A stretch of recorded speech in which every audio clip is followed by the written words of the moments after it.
going to be a tough rally.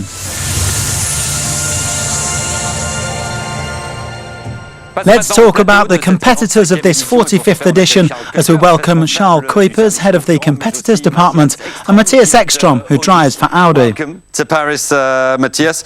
First of all, are you loving it? Because you come from a different environment. Are you loving the Dakar? Yeah, the picture behind you, I think, is one of the things that we all love, especially me who haven't been here so long, to learn to drive in the dunes, to be in the sandy tracks, and also the challenge with difficult navigation. I know some drivers think that the navigation is sometimes too difficult, but I also start to enjoy that this sport is a lot more than only driving. You have to use your brain, you have to sometimes be calm, smart.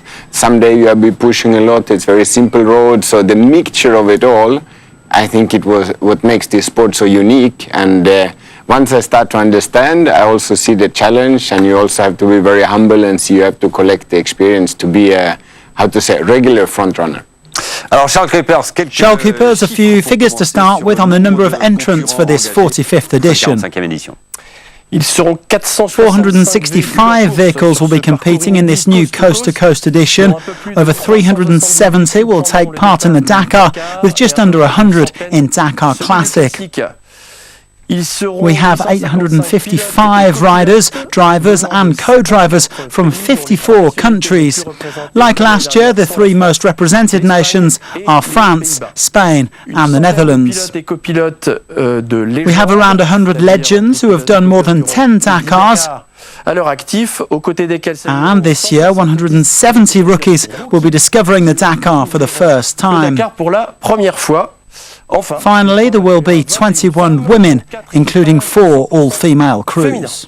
We're going to start with the bikes, and these are the riders in contention for overall victory. 6 factory teams, 5 former Dakar champions. The battle on 2 wheels promises to be spectacular once again. Recently crowned World Rally Raid champion Sam Sunderland will be defending the Dakar title he conquered with his Gas. His main rival could well be his promising teammate, Australia's Daniel Sanders. KTM Factory Racing lines up a squad of former Dakar winners, Kevin Benavides, Toby Price and Matthias Wagner. 4 crowns between the 3 of them.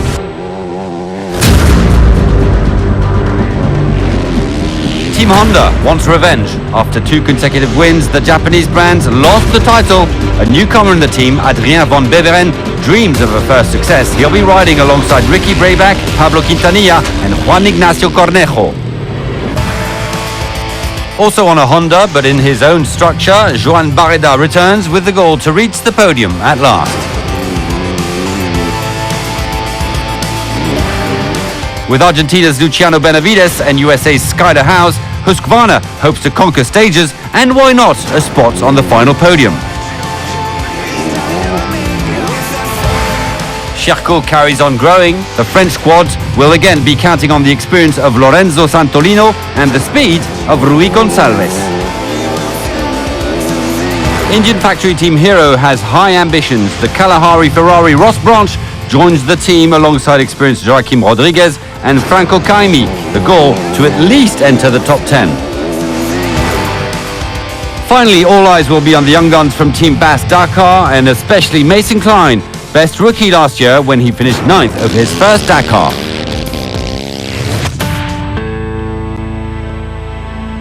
Adrien van Beveren, you've changed teams this year.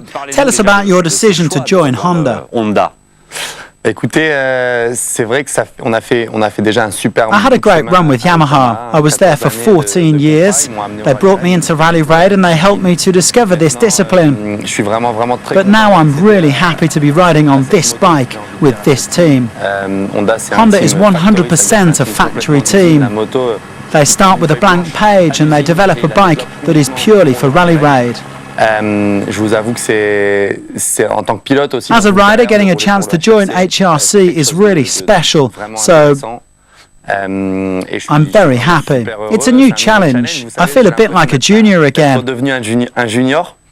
And I'm really enjoying myself on this bike. I find it stable, efficient, From my very first minutes on the bike, I adapted to it very quickly.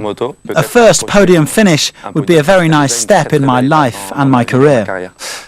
Now we move on to the T3 and T4 categories, the lightweight vehicles which are going from strength to strength. The battle continues in the lightweight vehicles, the T3 and T4 classes. Two-time winner of the T3 class for prototypes, Chaleco Lopez is going for the treble in his Can-Am. The recent W2RC champion has a new teammate and rival in Cristina Gutierrez, third last year. Impressive when it came to stages, the Red Bull Off-Road Junior Team USA wants the big crown now. The squad lines up wonder kid Seth Quintero, but also last year's T4 champion Austin Jones. New colours for Guillaume de Bévius, fourth of the W2RC World Championship and winner of a first stage last year. He's hungry for more. On his rocky paths and in his dunes, Saleh Al Saif has home advantage.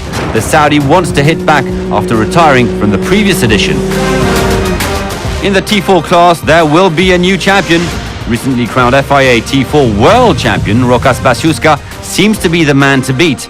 In his factory Can-Am, the Lithuanian who finished third last year wants to better his performance.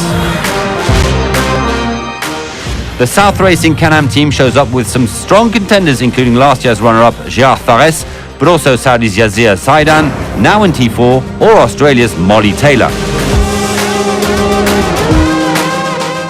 And beware of the Goxal family. Marek finished fourth last year, just in front of Michal. They both want to reach the podium.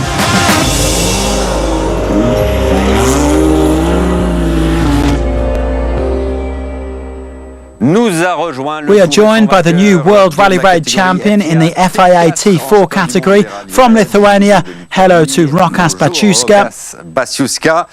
And also with us from his couch in California is Seth Quintero, winner of 12 stages at last year's Dakar in the T3s.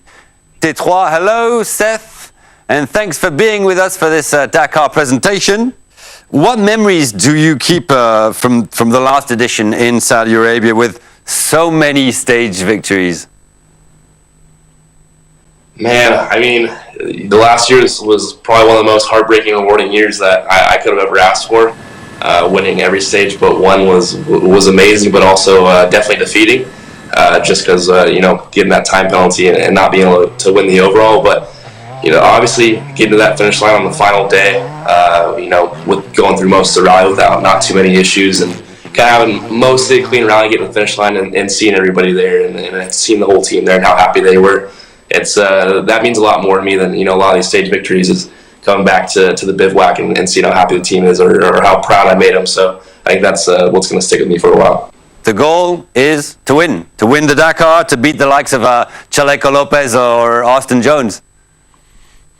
Yeah, exactly. We've broke a few records now, and I want to break the record and be the youngest to ever win this rally. I think that would be it's quite the feat, obviously, but I think it's very possible with what's going on behind me and the people that are backing me. So it's going to be a fun battle.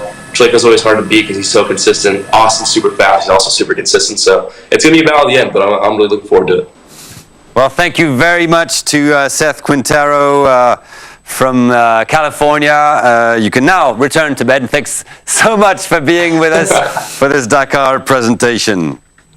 We're now going to turn to the T4 class and have a word with Rokas Basiuska. It was your first Dakar last January.